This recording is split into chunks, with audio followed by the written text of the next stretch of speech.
ચોટીલા નાની મોલડી થાન પોલીસે પકડેલા વિદેશી દારૂની 25,000 બોટલોનો નાશ કરાયો। ચોટીલા જડિયા મહાદેવ રોડ પર સરકારી ખરાબામાં 1.25 કરોડના દારૂ પર રોલ ફેરવી દેવાયું। ચોટીલા નાની મોલડી અને થાનગઢ પોલીસ મથક દ્વારા પકડાયેલા વિદેશી દારૂના જથ્થાનો સબ ડિવિઝનલ મેજિસ્ટ્રેટની હાજરીમાં નાશ કરવામાં આવ્યો હતો।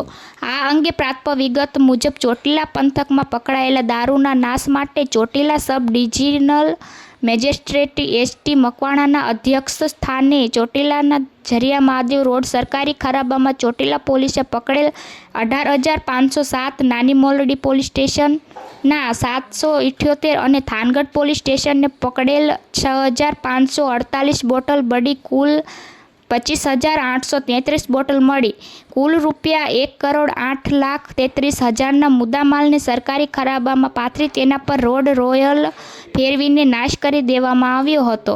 આ કામગીરીમાં સુરેન્દ્રનગર નશાબંધી અધિક્ષક લીંબડી, ડીવાયએસપી ચોટીલા મામલતદાર, થાનગઢ મામલતદાર, ત્રણેય પીઆઈ અને મહેસૂલ અધિકારી કર્મચારી ઉપસ્થિત રહ્યા હતા।